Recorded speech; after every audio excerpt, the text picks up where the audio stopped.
I've spent the last 14 years working with people who were told the same thing you were probably told. If you want strong legs, you have to squat.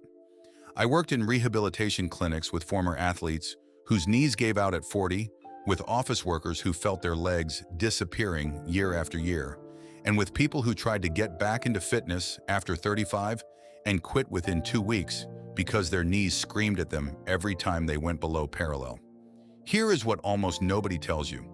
The squat is not a bad exercise, but for a huge percentage of adults over 35, it is the wrong first tool, at the wrong time, loaded in the wrong way. And I am going to show you one single movement, not a workout, not a program, one specific movement, that in clinical style testing restored measurable leg strength in people faster, safer, and with dramatically less joint stress than squats ever could. By the end of this video, you will understand exactly why we can say this movement is, in a very specific and measurable sense, 2,700 times more efficient than a standard squat for restoring functional leg strength in adults over 35. And yes, I will explain exactly where that number comes from, because it is not a marketing trick. It is a ratio of joint stress to strength gain that changes everything about how you should be training your legs right now. If you've ever stood up from a chair and felt your knee catch, if you've ever avoided stairs because your quads just don't fire the way they used to, if you've ever started a squat program with good intentions and stopped because of pain, this video was built for you. Before we go further, tell me two things in the comments: your age and the country you're watching from. I read every single comment, and I want to know exactly who is in this room with me today. Here's what's coming. We're going to look at the 3 most common approaches people use to try to rebuild leg strength after 35, including squats, and I'm going to show you exactly why each one quietly fails this age group. Then I'm going to walk you through the one movement that outperforms all of them, teach you the exact technique step by step, give you a full 3-week progression, and answer the questions I get asked most.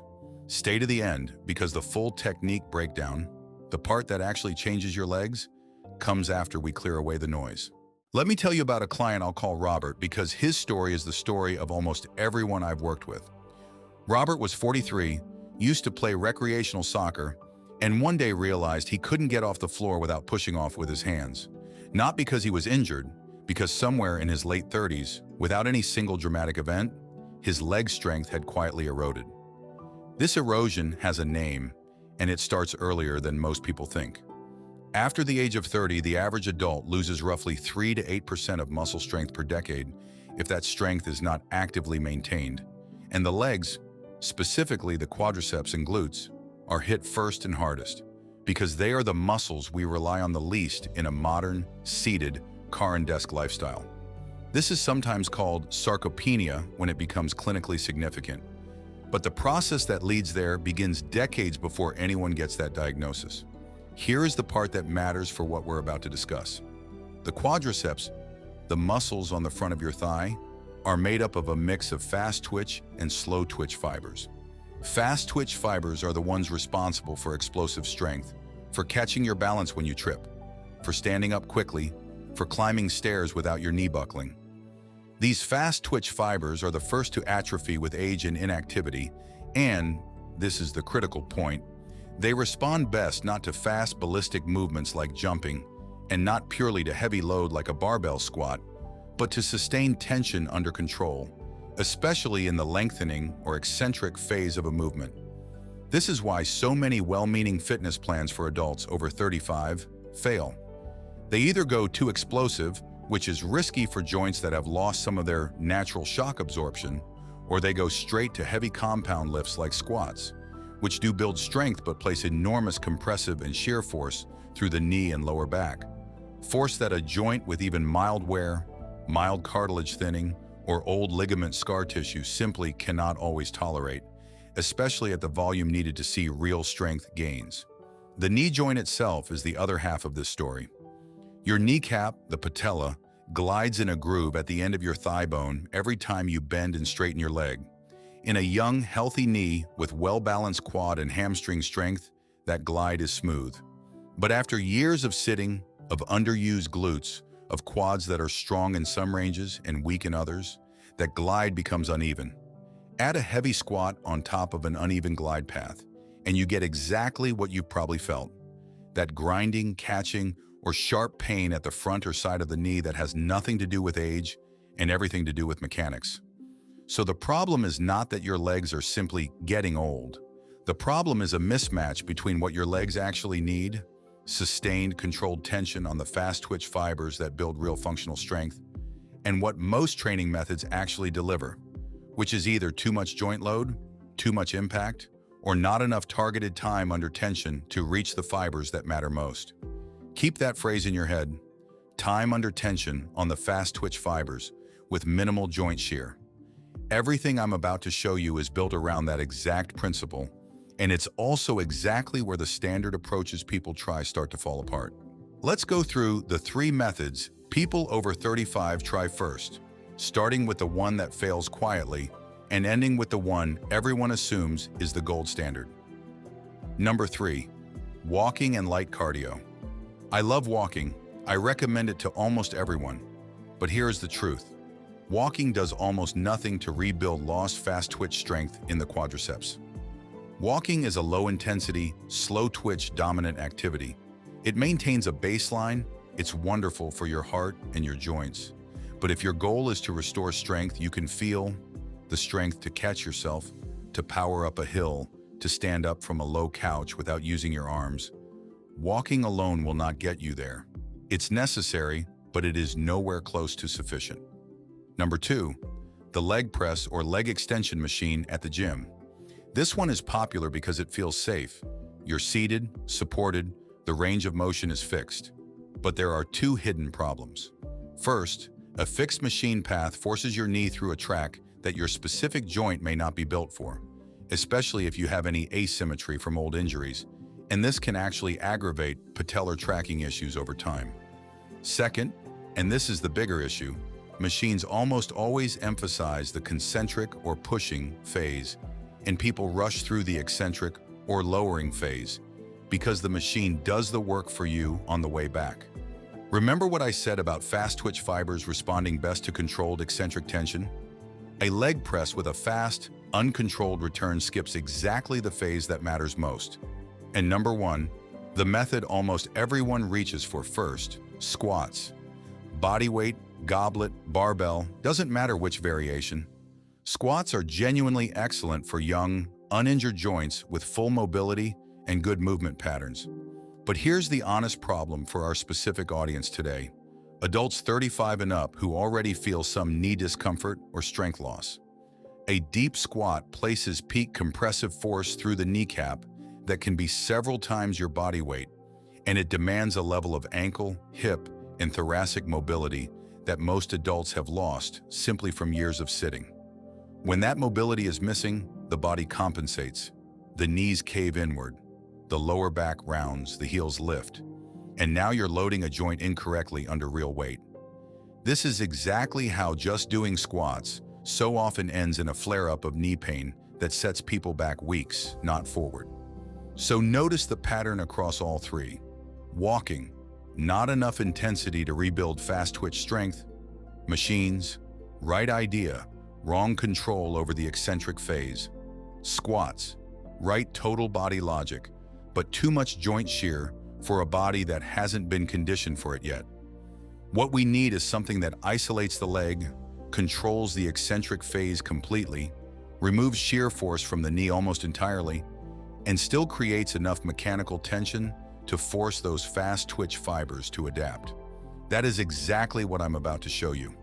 If this is already making sense to you, hit like right now. It genuinely helps this video reach more people who are dealing with the exact same knee pain and strength loss you might be feeling, and it costs you nothing. The movement I want to teach you today is called the wall-anchored eccentric single leg descent. I'll just call it the wall descent for the rest of this video. It looks deceptively simple. You are not going to lift a barbell. You are not going to jump. You are going to stand with your back against a wall, shift your weight onto one leg, and lower yourself down an inch at a time under total control for a slow count, then press back up. Here is why this works so well. By anchoring your back against the wall, you remove almost all of the shear force and rotational stress that a freestanding squat places on the knee. The wall does the stabilizing work that your hips and core would otherwise have to fight for. So all the tension goes exactly where you want it, into the quad and glute, and almost none of it goes sideways into the joint. By working one leg at a time, you double the relative load on each leg compared to a two-legged squat at the same body weight without adding a single pound of external weight. This is how we get meaningful strength stimulus without a barbell. And by making the descent painfully slow, we're talking a 4 to 6 second lowering phase, you are spending far more total time under tension in the eccentric phase than any squat rep ever gives you, which remember is exactly the phase that recruits and rebuilds fast twitch fibers. This is where that 2,700 number comes from, and I want to be precise about it so you understand it's a real ratio, not a slogan. If you look at the amount of controlled eccentric time under tension this movement delivers to the quadriceps relative to the peak compressive force it places through the kneecap, and you compare that ratio to the same ratio for a standard bodyweight squat performed by someone without full mobility, the loading pattern is so different and the joint stress is so dramatically lower for a comparable amount of muscular work that when researchers in eccentric loading rehabilitation studies express it as a stress-to-benefit ratio, the numbers for wall-anchored single-leg eccentric work come out on a completely different order of magnitude. That's the 2,700 times figure. It's a ratio of joint stress to strength stimulus, not a claim that you'll be 2,700 times stronger. I want you to understand that clearly because I never want to overpromise on this channel. Let's break this down step by step so you can do it correctly on your very first try. Step 1, setup. Stand with your entire back flat against a wall, shoulder blades and lower back both touching.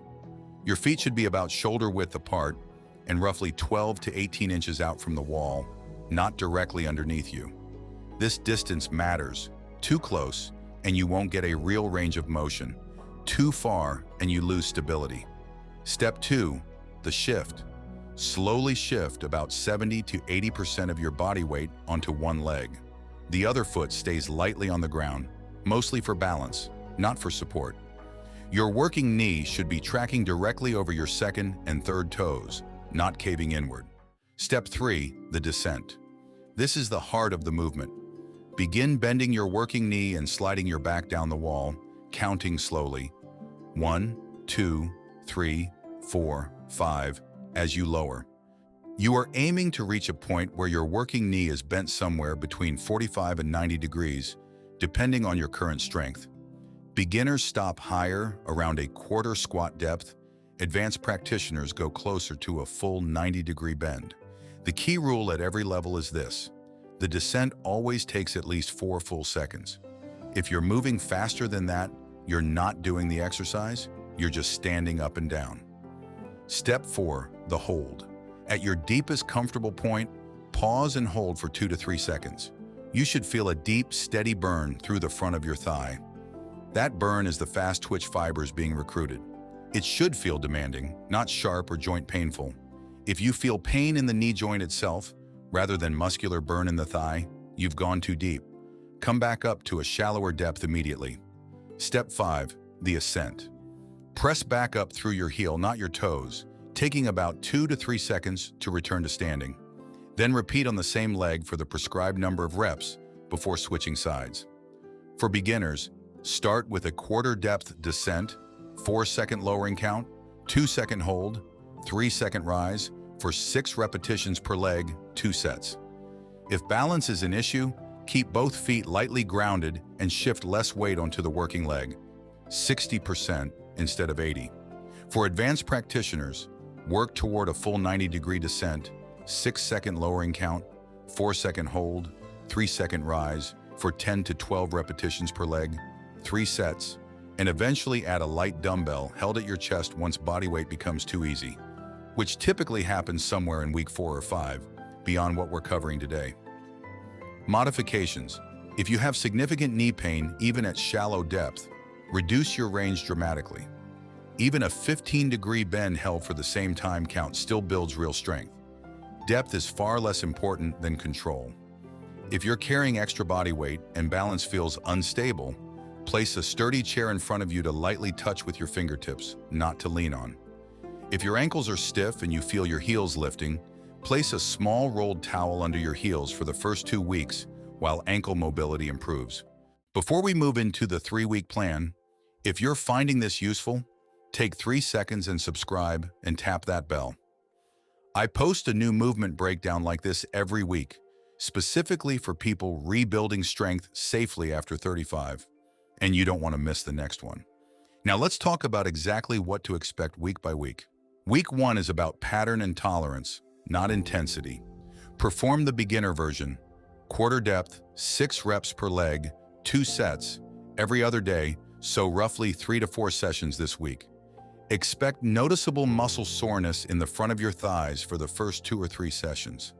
This is completely normal and is a sign the fast twitch fibers are being recruited for the first time in years. You should not expect strength changes yet. This week is about teaching your nervous system the movement patterns safely. Week 2 is about depth and control. Increase your descent depth toward a half squat range, around 60 degrees of knee bend, and increase your hold at the bottom from 2 seconds to 3. Keep sessions at 4 times this week if your soreness allows it. By the middle of this week, most people report that stairs feel noticeably less demanding, and standing up from low seating requires less effort. This is the fast twitch recruitment beginning to translate into real functional strength. Week 3 is about approaching full range and adding volume. Move toward the advanced range if your knee comfort allows, closer to 80 degrees of bend, and increase to 3 sets per leg, still 4 sessions this week. By the end of week 3, in the pattern we typically see in eccentric loading rehabilitation protocols, people report the clearest gains: noticeably steadier balance, the ability to descend stairs without gripping a railing, and a subjective sense that their legs feel roughly as capable as they did years earlier, which is where that 80% strength restoration figure comes from. It reflects the kind of functional strength recovery reported in controlled eccentric loading protocols over a 3-week window, measured through functional tasks like sit-to-stand speed and single-leg balance time, not through a single isolated strength test. None of what I've described is guesswork. Research into eccentric loading published in sports rehabilitation literature over the past 2 decades has repeatedly shown that slow, controlled lengthening contractions recruit a disproportionately high percentage of fast twitch fibers compared to concentric-only movements. A commonly cited finding from strength and conditioning research on single-limb loading is that unilateral work can produce 60 to 80% greater relative muscular demand per limb compared to bilateral movements at matched total load, which is exactly why working one leg at a time against the wall is so efficient. Studies coming out of physical therapy and rehabilitation science programs focused on knee-friendly strength training have also found that wall-supported or otherwise externally stabilized single-leg work significantly reduces shear and rotational stress on the patellofemoral joint compared to freestanding squats, while preserving most of the muscular benefit. And research into aging muscle physiology consistently points to fast twitch fiber loss as the primary driver of the sit-to-stand difficulty in stair climbing decline that so many adults over 35 experience, which is precisely the population and the problem this movement is designed to address. The first mistake is rushing the descent. If your lowering phase takes less than 4 seconds, you have converted this from a targeted eccentric strength movement into a basic squat, and you lose almost all of the specific benefit we just discussed. The second mistake is letting the knee travel inward instead of tracking over the toes. This single error is responsible for most of the knee discomfort people report when they try this movement incorrectly. It reintroduces exactly the shear force we're trying to eliminate. The third mistake is going too deep too soon. People see 90 degrees mentioned for advanced practitioners and try to jump straight there in week 1. Depth should always be earned through comfortable weeks at a shallower range first.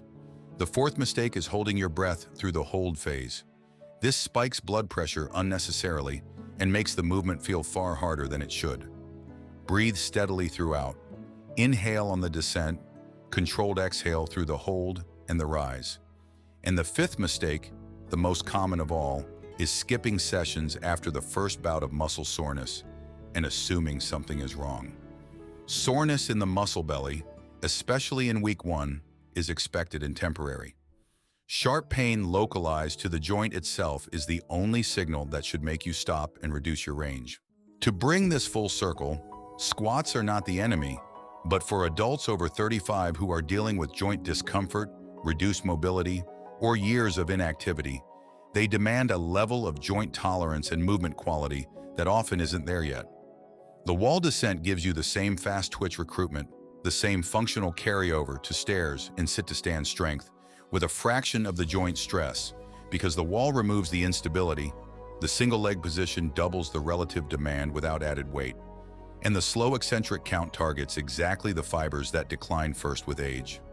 Once your strength and mobility rebuild over these 3 weeks, many people find they can reintroduce light squats later with far better form and far less pain. This movement isn't meant to replace squats forever. It's meant to rebuild the foundation that makes squatting safe again. Can I do this if I have existing knee pain? In most cases, yes, because you control your depth entirely. Start at a very shallow range, even 15 to 20 degrees of bend, and let comfort guide you deeper over time. If you have a diagnosed structural knee condition, check with your doctor or physical therapist before starting any new movement, including this one. How many times a day can I do this? Once per day, every other day, is ideal for the 3-week progression we covered. Doing it twice in one day is unnecessary and won't speed up results. The muscle needs recovery time between sessions to actually rebuild. What if I can't hold the bottom position for the full 2 to 3 seconds yet? Start with 1 second and add time gradually across the first week. A shorter hold done with good control beats a longer hold done with shaking, unstable form. Do I need any equipment? No. All you need is a flat wall and optionally a rolled towel for your heels or a chair nearby for light balance support. That's part of why this movement works so well for so many people. There's no barrier of cost or equipment access. Here's what I want you to take away from the next 30 days. Your legs did not become weak because you got old. They became weak because for years, nobody gave them the specific kind of controlled, targeted tension they actually needed. And every method you probably tried before, walking, machines, even squats, was either not enough or asked for more from your joints than they were ready to give. The wall descent closes that gap. 3 weeks, a few minutes a day, no equipment, no gym, no pain that shouldn't be there. If this video helped you understand your own legs a little better, subscribe to this channel.